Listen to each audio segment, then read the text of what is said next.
The stall. When you're a kid, the bathroom is just where you go. But when the wrong person walks in, it becomes a cage. It happened in 3rd grade. Second Friday of the school year. My desk was still filled with new pencils, fresh spiral notebooks, and that weird mix of excitement and routine. I was finally starting to feel like I belonged in room 3B again. The teachers were cool, the lessons were easy, and most importantly, it was Pizza Friday, which meant after lunch we'd all smell like pepperoni in plastic trays and no one cared. I remember feeling light that morning, like life was just normal, nothing waiting around the corner. The time was 11 a.m., just 1 hour before pizza. Just 1 hour before everything changed. 3rd period had just started. I was in math, pretending to understand long division, while doodling rocket ships in the margin of my worksheet. About 20 minutes in, I raised my hand. "Can I use the bathroom?" My teacher nodded and handed me the hall pass. She smiled like she always did, but her face is one I'll never forget now. Because that was the last normal moment of the day. The boys' bathroom was empty.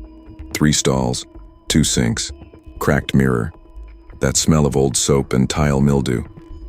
I picked the last stall, closed the door, locked it. I had to poop. I was a kid, but something about the silence made it feel strange. Still, I didn't think too much of it. Finished up, flushed, walked out, went to the sink. That's when the first alarm went off. The loudspeaker blared the lockdown signal. 4 quick beeps, followed by silence. If it had been 3, it would have just been a drill. But 4? 4 meant it was real. I froze. The water from the sink kept running, but I didn't hear it anymore. My brain switched into tunnel vision. Lock the door, turn off the lights, hide, stay silent. That's what we were taught, and I knew what I had to do. I ran back to the stall I'd just left, turned off the bathroom light first. The whole place went black. I shut the stall door behind me, sat on the toilet lid, pulled my knees to my chest, stayed completely still. I kept my eyes locked on the floor, heart pounding. Each second felt like a minute. Then, I heard the footsteps, slow, steady, heavy, coming down the hallway. At first I thought, maybe it's the janitor, maybe it's a teacher checking rooms. But the way the steps paused just before the bathroom, and the way the door creaked open, that wasn't a janitor. That was someone looking. They stepped inside, stopped, breathed. The light from the hallway spilled into the bathroom, just a crack, enough to see the outline of shoes, black, worn, laces dragging. They moved again. 1 step, 2 steps, right in front of my stall. Then, nothing. I didn't move. I barely breathed. I could hear the creak of the person shifting their weight. They were just standing there. I could feel it. That sense. He knows someone's here. He knows. I clutched my mouth to muffle the sound of my breath. My nose itched, but I didn't scratch it. My legs shook, but I didn't dare move. I was stone. Terrified stone. Seconds passed. Or maybe hours. Then, finally, the footsteps moved. Back, toward the door. The light vanished again. The bathroom door closed. And I was still alive. But I didn't move. Not yet. I stayed frozen. 5 minutes passed. 10. Then, a scream. Not a child, not a prank. A man, screaming in pain. Somewhere else in the school. I didn't even process it at first. My mind was still stuck on the breathing, on the shoes, on the way he stood like he was deciding. And then, the intercom came back on. Elvis has left the building. That was our code. The lockdown was over, but school didn't continue. It couldn't. They shut everything down. Parents were called. When my mom arrived, I ran into her arms like I was 6 again. That night I found out what had really happened. One of the secretaries had gotten a call from someone pretending to confirm a pizza order, but no one in the school had ordered pizza. That was the red flag. She alerted the principal, and they locked down the school just in time. The man walked through the front doors, holding a knife. He went room to room, testing each one. They were all locked, except for two, the bathroom and one classroom, where a teacher, in pure panic, had to wedge a desk against the door. But it didn't hold. He burst in, and then, out of sheer instinct, that teacher grabbed the nearest object, a pair of scissors. She threw them, and they landed right in his shoulder. That was the scream I heard. He ran, out the front, into a car, gone. Police caught up with him later. The reason? He was dating a woman whose child went to our school. She had cheated on him, with someone close, a friend, a childhood friend. He wanted revenge, not on her, but on her child. I never met the kid, never had a class with him. After that day, he and his mother left town, and I never saw them again. They say the safest place in a lockdown is the classroom, but that day, it was the bathroom stall. The one place I was supposed to leave became the only place that kept me alive. Would you have hidden or made a run for it? Let me know in the comments. And if you think that was intense, the next story might just keep you from ever using a public restroom again. The camera in the ceiling. There's something worse than being watched. It's realizing you didn't know how long it had been happening. This story didn't happen when I was a kid. It happened just 2 years ago. I was a senior, confident, focused, planning for college. Back then I thought I had it all figured out, but all it took was one afternoon, one glance upward, and everything cracked. It was November, that part of senior year where you start feeling untouchable. Grades, handled, college apps, submitted, friends, tight-knit. My only real worry was whether I'd land the role in the spring play or not. That Friday started off like any other. Lunchtime was chaos. Cafeteria trays clanging, someone rapping badly in the back, people trading chips for cookies. I drank 3 bottles of water without thinking, so by the time 6th period rolled around, I had to pee. Badly. I raised my hand, asked my English teacher to go. She nodded, tossed me the pass. I walked out into the hallway, distracted by the rhythm of my own thoughts. The bathroom was empty, just the hum of overhead lights and the clunk of my shoes on tile. I picked the second stall, locked it, sat, relieved. I don't know what made me look up. Maybe it was boredom, maybe instinct. But I did, and that's when I saw it. Tucked into the corner above the stall door, just between the ceiling tile and the ventilation grill, was something small, matte black, blinking, a camera. It wasn't installed by the school, it wasn't obvious, it was hidden. I stared at it, for what felt like an hour, frozen, chest tight, like the oxygen had been sucked out of the room. Because this wasn't just a prank, it wasn't a GoPro left by accident. Someone had put it there, on purpose, to watch, and I had no idea for how long, or how many people they'd seen.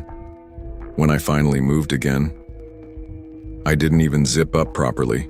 I just ran, didn't wash my hands, didn't even grab the pass off the sink. Straight to the office. I burst in like I was escaping a fire, blurted everything out, the stall, the ceiling, the camera.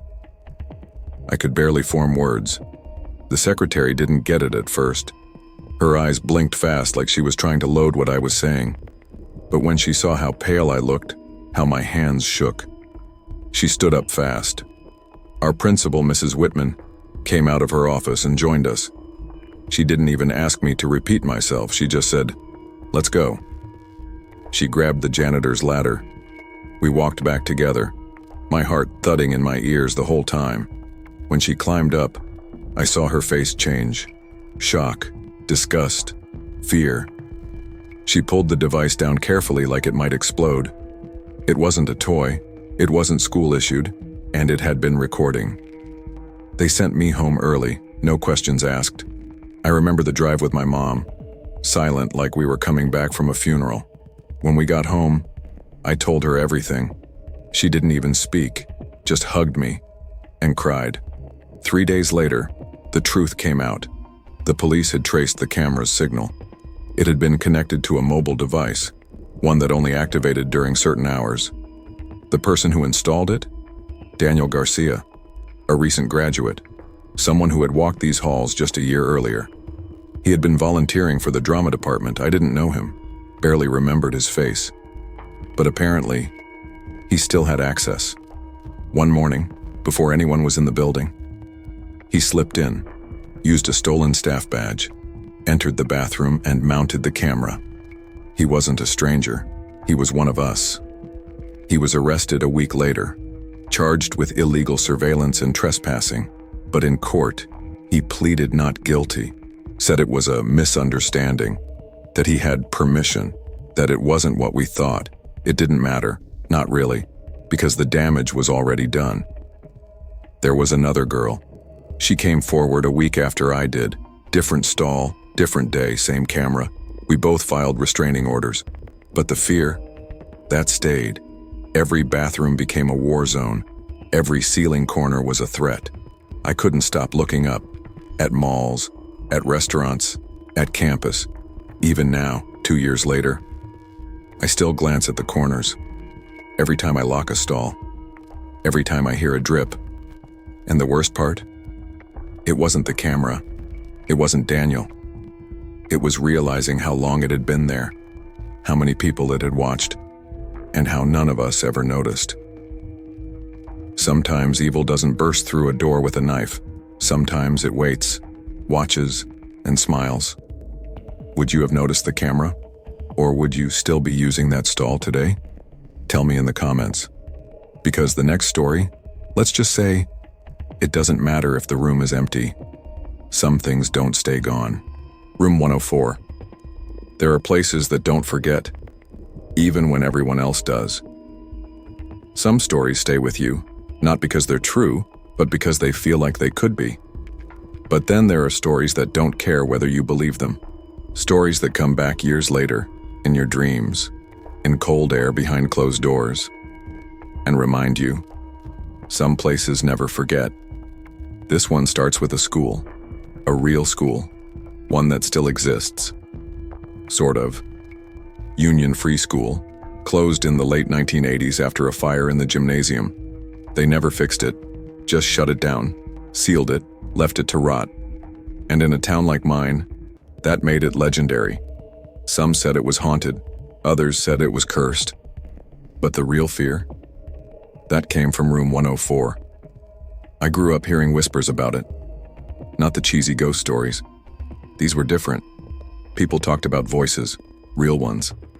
Kids crying. Not just echoes, not pranks. Voices that seemed to call out to you. Begging, whispering, pleading. Nobody ever proved it. But that didn't stop the stories. And I was the kind of kid who didn't run from that. I ran toward it. Senior year, just after Halloween.